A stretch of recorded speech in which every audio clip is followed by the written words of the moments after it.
오늘 아침 비가 와서 몇 분들이 빠졌다 이 생각을 했는데 쭉 돌아보니까 이미 우리는 감사의 제목이 풍성하다 그런 생각이 들었습니다. 오늘 새벽에 참석하신 분들 중에 보니까 어려운 수술 과정 잘 마치고 또 지금 항암 지금 중에 있거나 또 항암 치료를 마치고 새벽에 나와서 오늘 참석한 분들이 이 자리에 계시고 또 보니까 어제 수능 치고 또 이제 오늘 또 참석한 우리 수험생도 있고 그리고 휴가 나온 군인도 있고 그래서 참 뭐 그 외에도 여러 가지 참 주 아침에 제가 이제 앉아서 쭉 둘러보니까 참 사연들이 많고 또 그동안 이런저런 어려운 일들이 참 많았는데 하나님 참 은혜 주셔서 오늘 새벽에 또 참 나와서 하나님 은혜를 구하고 또 하나님께 감사하고 있다 이 생각을 하니까 감사절 앞두고 참 감사하다 이런 마음이 들고 또 하나님께서 이렇게 이 새벽에 참석한 이 우리의 모습을 보고서 하나님 이미 영광을 받으셨다 그렇게 하는 생각이 듭니다. 여러분 옆에 한번 돌아보시고 뒤에 한번 돌아보시고 그런 분들, 그래서 우리 수술 받고 지금 회복 중에 있는 분들, 항암 지금 하고 있는 분들, 또 수험생, 휴가 난 군인, 또 여러 가지 문제 속에서 좀 잘 이겨나가고 은혜를 구하고 또 감사하고 있는 분들 돌아보시고 어깨 한번 두드려 주세요. 어깨 한번 두드려 주시고 참 잘했다 수고했다 해주시고 그리고 우리가 지금 우리 예준이 할머니 따라서 새벽에 딱 나오고 있는 예준이 들어올 때 보면 이 성경책을 딱 이렇게 이 목사님처럼 이렇게 딱 들고 들어오는데 한번 한번 두드려 주세요. 잘했다 머리 한번 쏟아주시고 잘하시고 그 외에도 우리가 뭐 사연이 없고 또 마음속에 이런저런 삶의 문제 어려움들이 없는 분이 누가 있겠습니까만 이 새벽에 나온 분들이 참 귀하다는 생각을 하게 되면서 하나님 앞에 참 감사하게 됩니다. 옆에 있는 분들에게 참 수고했습니다. 참 잘하고 계십니다. 한번 격려하고 한번 감사합니다. 우리 믿는 성도들의 두드러진 특징이 감사합니다. 그리스도인은 유독 감사라는 말을 많이 씁니다. 좋은 일이 있을 때 세상 사람들은 뭐 좋다, 행복하다, 뭐 행운이다 이렇게 말하지만은 우리 그리스도인은 감사하다 이렇게 말을 하죠. 심지어는 다쳐서 병원에 갔을 때에도 이만한 것이 감사하다, 그래도 감사하다 이런 말을 하는 것을 보면 이 사람이 교인이구나, 그리스도인이구나 하는 것을 알 수가 있습니다. 그런 점에서 감사는 우리 그리스도인의 특징 중에 특징이라고 말할 수 있습니다. 이렇게 자주 또 이렇게 흔하게 이렇게 쉽게 또 이렇게 다양하게 감사라는 말을 하는 것이 세상 다른 종교나 혹은 또 신앙이 없는 사람들 가운데 있을까 생각을 해보면 감사는 우리 그리스도인의 정말 중요한 특징이라고 할 수 있습니다. 그런데 여러분 우리 그리스도인이 이렇게 감사의 말을 하는 것은 억지로 하는 거나 혹은 습관이 되어서 하는 게 아닙니다. 여러분 감사하다고 말할 때 억지로 하십니까? 아니면 습관적으로 그렇게 하십니까? 그게 아닙니다. 우리가 좋은 일이나 어떤 상황에서 감사하다고 말하는 것은 우리의 의식 한가운데에 우리 삶을 이끌어 가시는 분은 하나님이시다라고 하는 믿음이 있기 때문입니다. 그 믿음 때문에 우리가 좋은 일이 있을 때도 감사하다, 혹은 또 좋지 않은 일, 내가 원하지 않은 일이 있어도 그래도 감사하다. 왜? 내 삶을 이끌어 가시는 분이 하나님이심을 믿는 믿음이 있기 때문에 거기서부터 우리가 감사하다는 말이 나오게 되는 겁니다. 그래서 여러분 감사는 믿음의 결과라고 할 수 있습니다. 믿음이 있기 때문에 감사하는 것이고 일어난 일에 대해서 감사하는 것을 보면 그 사람 안에 믿음이 있다는 것을 우리가 알게 되는 것입니다. 오늘 본문에 보면 바울은 육체의 가시를 감사하고 있습니다. 뿐만 아니라 10절에 보면 능력과 궁핍과 박해받는 것, 곤고란 것은 피곤한 건데 여러분 삶에 지쳐서 참 피곤한 이것조차도 하나님 앞에 감사하고 있습니다. 여러분 어떻게 이런 것을 감사할 수 있을까? 이런 것은 여러분 불평할 일 아닙니까? 환난과 곤고와 궁핍과 곤고, 피곤함, 또 가시, 이건 여러분 불평할 일입니다. 하나님 원망할 일입니다. 또 우리 신앙인들도 시험에 들기 딱 좋은 이런 일들 아닙니까? 그런데 어떻게 이것을 기뻐하고 감사할 수가 있습니까? 그것은 그가 가진 믿음 때문입니다. 여러분, 이 바울이 가진 믿음은 어떤 믿음입니까? 가시를 감사하는 믿음, 환난과 궁핍과 곤고와 모든 어려운 것들을 오히려 감사할 수 있는, 자기 약함을 감사할 수 있는 이 믿음은 도대체 어떤 것입니까? 그것은 첫째로 주님이 선하신 분이다라는 사실을 믿는 믿음입니다.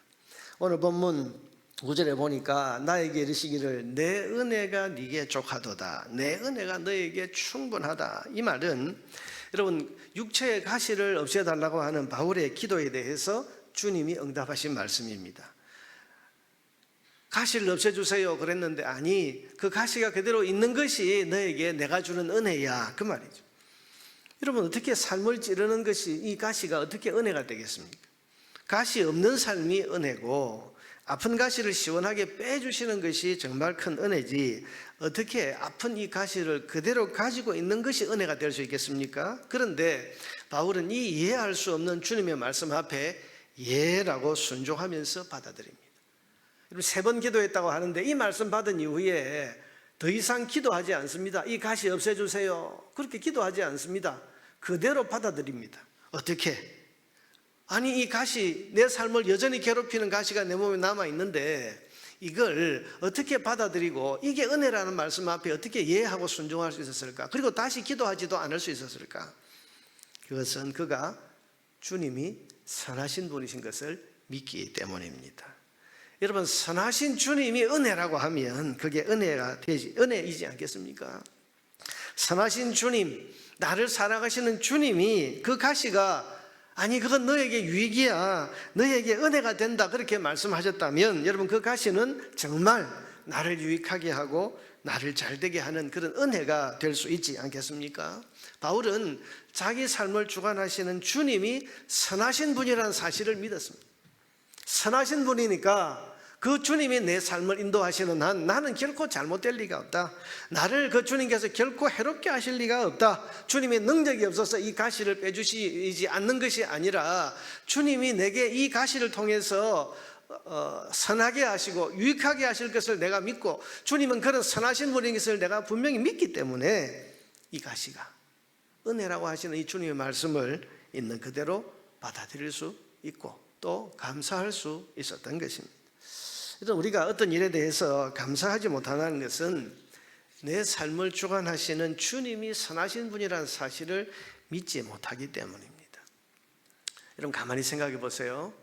믿으면 감사합니다. 근데 믿지 못하니까 감사가 안 되는 거예요. 주님 왜 이러십니까? 이러실 수 있습니까? 주님 어떻게 하시려고 나를 지금 이 모양으로 내어버려 두십니까? 근데 여러분, 주님이 그렇게 우리가 못 믿을 뿐입니까? 주님이 그렇게 무책임한 분이시고 주님이 나 같은 것은 어떻게 돼도 상관이 없는 그런 무자비한 그런 분이십니까? 아니죠. 주님 선하신 분. 그래서 시편에 보면 여호와는 그 선하심과 인자하심이 영원하시도다. 여러분, 다윗이 그 험난한 속에서도 찬양과 감사를 할 수 있었던 것은 하나님이 선하신 분이신 것을 확실히 믿었기 때문에, 삶이 내가 원하는 쪽으로 가면 이건 은혜라고 생각하고 내가 원치 않는 쪽으로 가게 되면 그게 은혜가 아니라고 생각하지만 그게 아닙니다. 우리 주님이 선하신 분이십니다. 그래서 우리를 어느 쪽으로 인도하시든지 선하게 인도하십니다. 우리를 유익하게 복되게 하십니다. 그러므로 내가 원하지 않는 가시도 선하게 이끄실 줄을 믿는 것입니다. 나를 정말 유익하게 하도록 그렇게 역사하실 겁니다. 여러분, 룻이라고 하는 사람이 보세요. 룻기에 보면 그는 참 가시 같은 그런 삶이 있었습니다. 이방 여인으로서 그 시어머니를 따라서 왔는데 아무 경제적인 능력이 없는 시어머니, 그 모시는 것이 여러분 그에게는 가시 같은 것 아니었겠습니까? 그 가난한 현실, 베들레헴이라고 하는 그곳에 참 떡집이란 이름이 있는 그곳에 돌아왔지만 남들은 다 풍성한데 여기는 아무것도 없어요. 그러니 남의 집에 가서 그 이삭 줍기를 해야 되는 그런 참 빈곤한 현실, 이게 가시였지 않습니까? 그런데 우리 룻기를 보면 그것이 보아스를 만나서 인생의 기쁨으로 복으로 바뀌는 그런 기회가 됩니다. 여러분 보세요. 이게 가시인 줄 알았는데 그런데 그걸 불평하지 않고 묵묵히 그 현실에 순종하고 최선을 다했더니 하나님 그게 복이 되게 하시는 거 아닙니까? 이런 바울에게 이 가시는 정말 힘든 것이고 고통스러운 것이지만 주님께서 말씀하시기를 내 은혜가 네게 족하다. 무슨 말입니까? 그걸 그대로 두는 것이 네게 은혜다. 여기에 대해서 바울은 그대로 받아들입니다. 아, 주님 선하신 분이시니 이 가시를 그대로 두시는 것이 주의 뜻이라면 제가 다 받아들이겠습니다. 불평하지 않겠습니다. 감사하겠습니다. 여러분, 이것이 그가 그의 약함과 환난과 궁핍과 모든 연약한 것에 대해서 감사할 수 있던 그의 믿음인 것입니다. 사랑하는 여러분, 여러분의 생을 인도하시는 주님이 선하시고 여러분을 정말 사랑하시는 분임을 분명히 믿으십니까?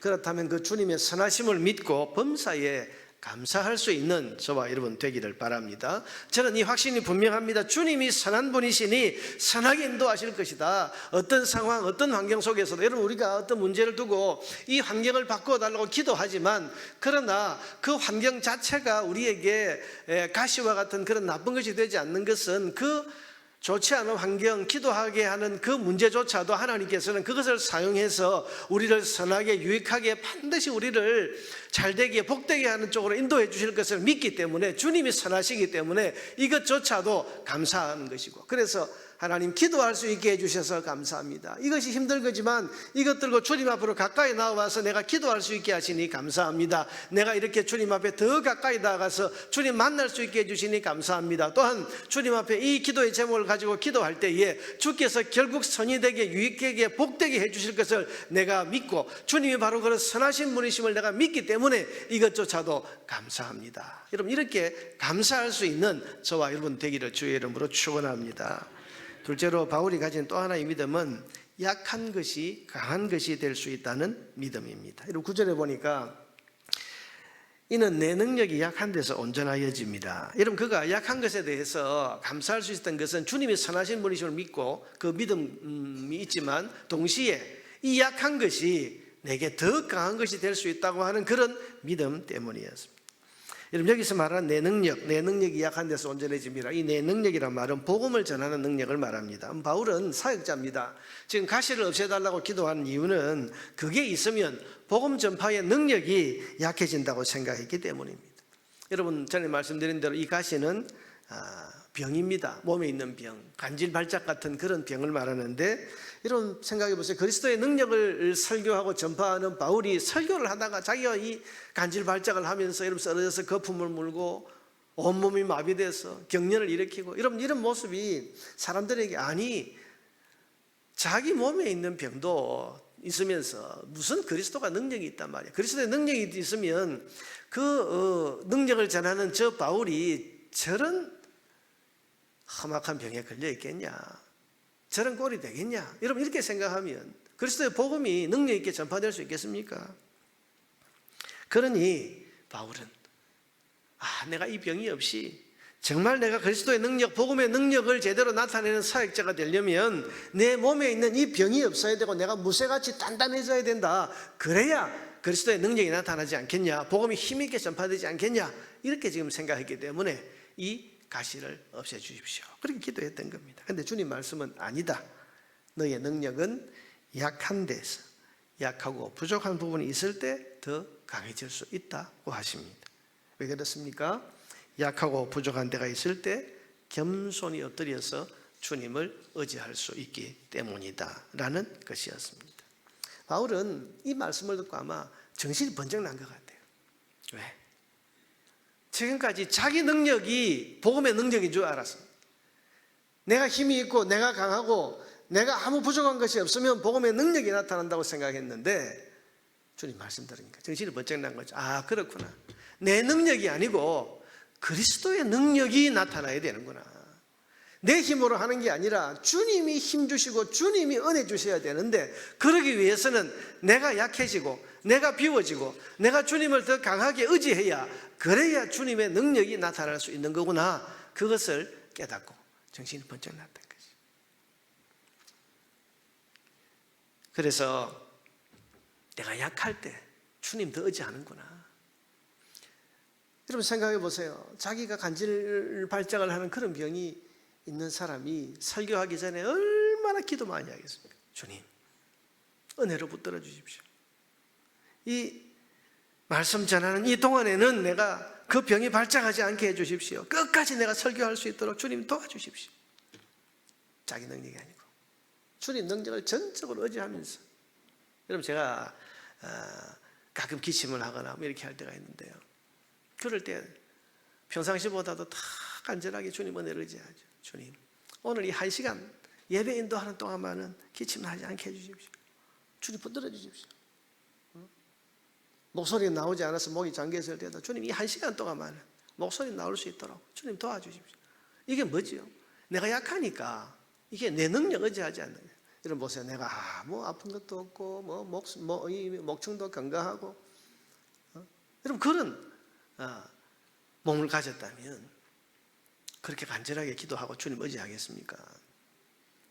지금 바울은 그리스도의 능력이 나타나야, 주님의 능력이 임해야, 그래야 그게 진짜 능력인데 내가 생각을 잘못했구나, 맞구나, 내가 그리스도의 능력을 더 잘 나타내려면 내가 약한 부분이 있고 이 가시 같은 것이 있고. 이런 바울은 잘난 게 너무 많은 사람이에요. 공부 많이 했고 공부 잘했고 뛰어났고 실력 있고 모자람이 없는 사람인데 육체에 가시가 있으니까 교만할 수 없는 거지. 그러니 주님 의지하게 되고 주님 도와주셔야 됩니다. 주님 도와주셔야 됩니다. 아니, 주님이 나타나셔야 됩니다. 부족한 자기 자신을 내려놓고 주님을 전적으로 의지하는, 여러분 그 믿음 가지고 주님 붙들지 않겠습니까? 그럴 때 진정한 복음의 능력이 나타나는 줄로 믿습니다. 그러므로 여러분, 자기 힘으로 사는 인생과 주님의 은혜와 능력으로 사는 인생, 어느 쪽이 더 강하게 살 수 있겠습니까? 남들이 볼 때는 저 사람은 약하고 부족하고 모자랐는데, 그런데 늘 주님의 능력 의지해, 늘 주님 은혜 없이면 안 됩니다. 기도해. 여러분, 그 사람이 더 강하겠습니까? 자기가 뛰어나고 잘나고 모자란 게 없어서 자기를 드러내고, 여러분 자기 힘, 자기 어떤 물질, 자기 권세 이거 자랑하는 사람이 더 강한 삶을 살겠습니까?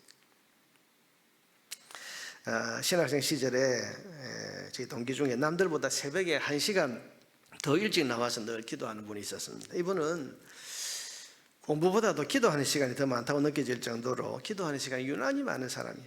어떤 때는 학교 수업을 빠지고 어디 갔다 왔다 해서 보면 기도원에 가서 일주일 금식하고 오고. 제가 볼 때 이 사람 좀 기도가 좀 과하다 이런 생각이 들었어요.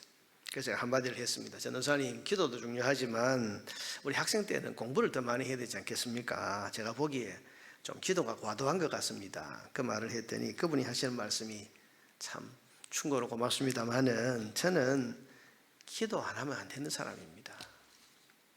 안 믿는 가정에서 나 혼자 예수 믿기 때문에 내가 이 목사의 길을 가는 동안 나를 위해서 기도해 줄 가족 친척이 단 한 사람도 없어요. 그러니 나는 기도할 수밖에 없습니다. 거기다 나는 공고를 나왔고 직장생활을 하다가 늦게 신학교에 왔기 때문에 나는 은혜 없이는 도저히 공부를 따라갈 수가 없습니다.